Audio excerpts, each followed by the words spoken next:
हारकान्तिजितवारितदारितारे श्रीकान्तकान्तमुखपङ्कजचक्रपाणे आकांक्षितप्रद सदा शरणागतानाम्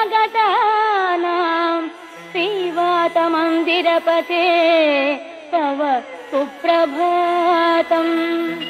श्रीराजमानसुमनो मकुटाग्ररत्ननीराजिताङ्घ्रियुग भक्तजनैकबन्धो नारायणाच्युत हरे भगवन्मुरारे श्रीवातमन्दिरपते तव सुप्रभातम्।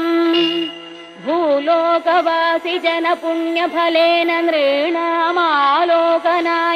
गुरुवायुपुरेऽभिरामे त्रैलोक्यनायक विभो त्वमिहाविरासिः